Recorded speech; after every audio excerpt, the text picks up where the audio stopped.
Samajwadi party के उप मुख्य सचेतक आर के वर्मा जी हमारे साथ मौजूद हैं। बात करेंगे उनसे विभिन्न विषयों को लेकर। सर, उत्तर प्रदेश भारतीय जनता पार्टी ने अपना नया अध्यक्ष चुनने का फैसला लिया है और चर्चा ये है कि पिछड़ा अध्यक्ष आएगा यहाँ पर इस बार जो है वो उत्तर प्रदेश में। क्या उनके पिछड़े अध्यक्ष आने से कोई पीडीए पर असर पड़ेगा या पीडीए की काट भारतीय जनता पार्टी ने निकालने की कोशिश की है? देखिए, मुझे ध्यान है कि विगत कई वर्षों से भारतीय जनता पार्टी का प्रदेश अध्यक्ष पिछड़ा ही रहा है। चाहे वो केशव प्रसाद मौर्य जी रहे हों, चाहे वो चौधरी जी रहे हों, चाहे स्वतंत्र देव सिंह जी रहे हों, ये सारे लोग पिछड़े समाज से हैं। लेकिन सवाल ये है कि क्या पिछड़ों का हक अधिकार मिला?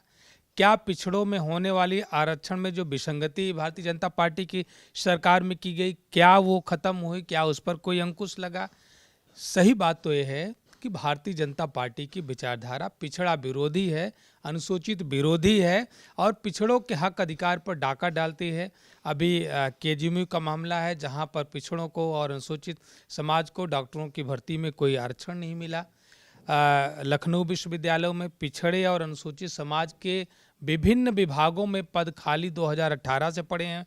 हमने उत्तर प्रदेश की विधानसभा में उठाया, जांच कराया, लेकिन सीधे कुलपति कहते हैं सर मैं ऑफ द रिकॉर्ड कह रहा हूँ कि सरकार इसके लिए पैसा नहीं दे रही है। मैंने कहा आप लिख करके दे दो कि सरकार पैसा नहीं दे रही है।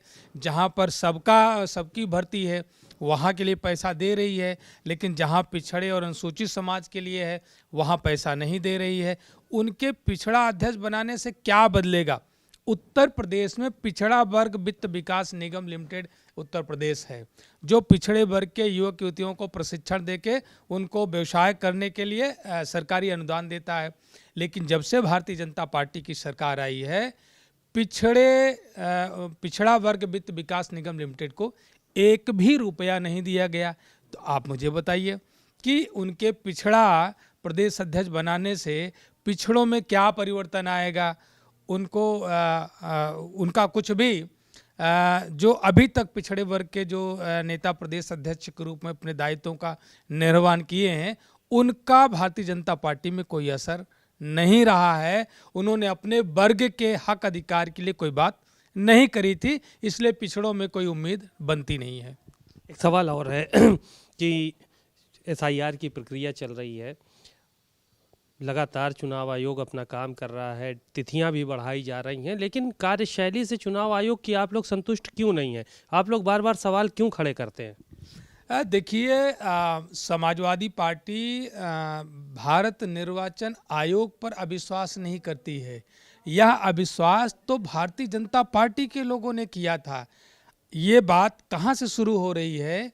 जब मुख्य निर्वाचन आयुक्त की नियुक्ति से संबंधित विधेयक लोकसभा में भारतीय जनता पार्टी की सरकार में लाया गया और पहले जो नियम था कि प्रधानमंत्री, नेता प्रतिपक्ष और चीफ जस्टिस ऑफ इंडिया, ये तीनों मिलकर के तीनों की सहमति से भारत निर्वाचन आयुक्त की जो है मुख्य निर्वाचन आयुक्त की नियुक्ति होती थी।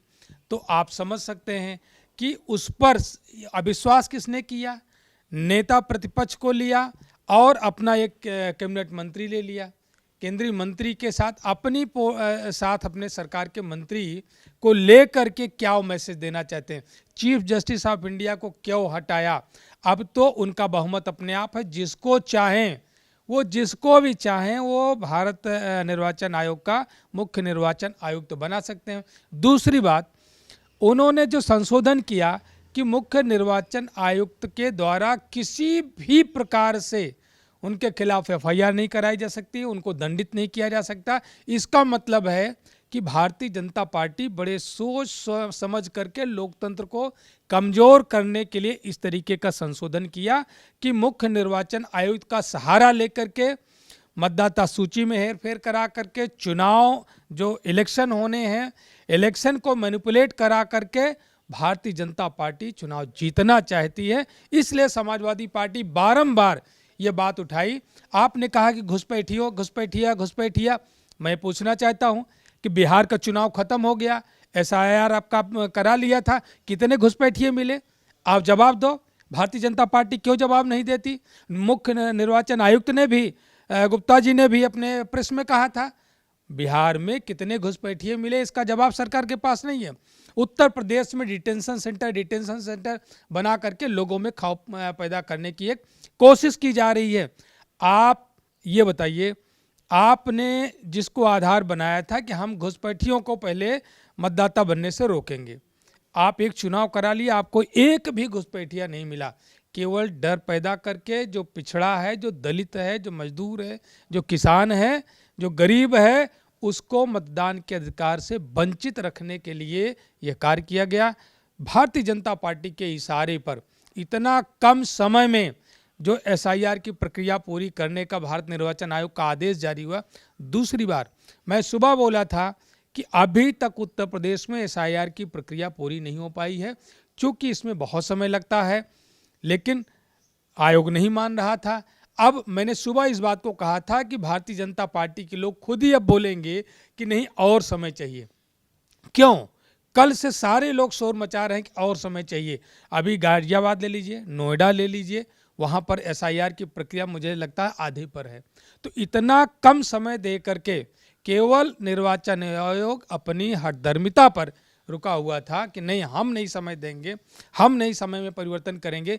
गलत समय पर एसआईआर, उत्तर प्रदेश में कोई चुनाव नहीं है, इसके बावजूद इतना कम समय देना, वो भी उत्तर प्रदेश के बारे में उनको नहीं पता।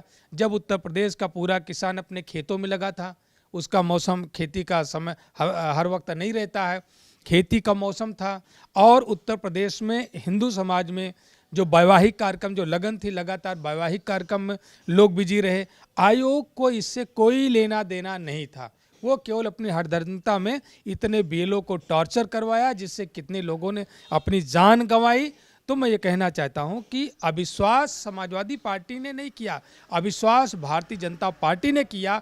और इसीलिए कानून में, इसीलिए हम लोग कहते हैं संविधान विरोधी, संविधान में इसीलिए संशोधन हुआ, इसीलिए विधेयक ला करके उसमें संशोधन किया, और अपने मनमानी तरीके से किसी को भी ये मुख्य निर्वाचन आयुक्त बना सकते हैं, और उसके द्वारा कितना भी बड़ा निर्वाचन से संबंधित अपराध किया जाए उस पर कोई एफआईआर दर्ज नहीं होगी, कोई दंड नहीं होगा।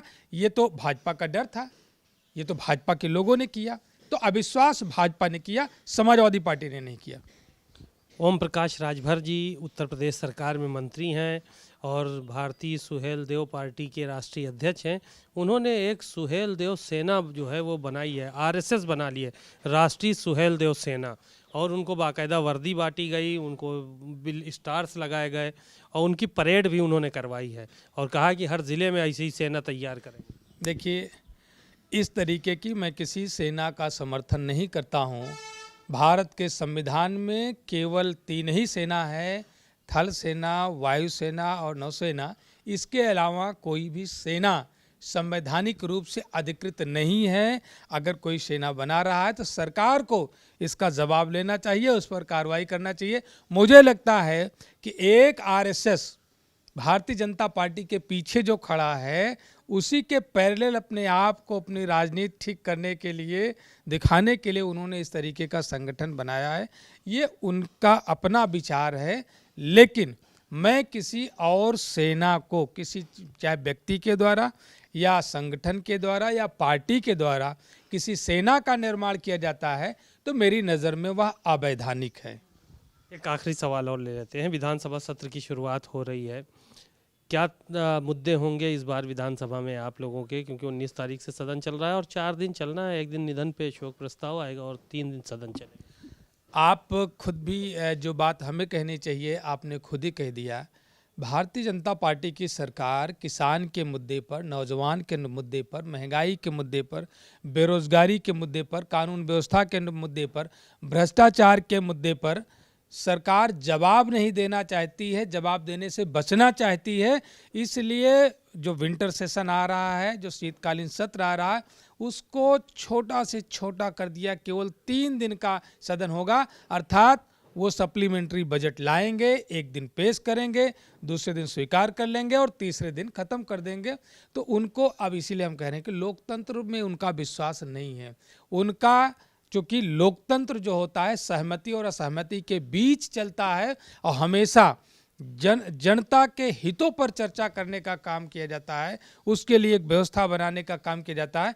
लेकिन सरकार जनहित पर चर्चा नहीं करना चाहती है और जो मुद्दे मैंने बताए उस पर नहीं चर्चा करना चाहती, उस पर जवाब नहीं देना चाहती। इसलिए शीतकालीन सत्र 3 दिन का रखा है, इसकी मैं निंदा करता हूँ। चलिए, धन्यवाद। आपने आर के वर्मा जी को सुना। कई विषय थे जिस पर उन्होंने खुलकर बात की। घुसपैठिए से लेकर चुनाव आयोग तक के विषय में उन्होंने अपनी राय रखी। कैमरामैन मेहदी हसन के साथ सीमा नकवी, भारत समाचार, लखनऊ।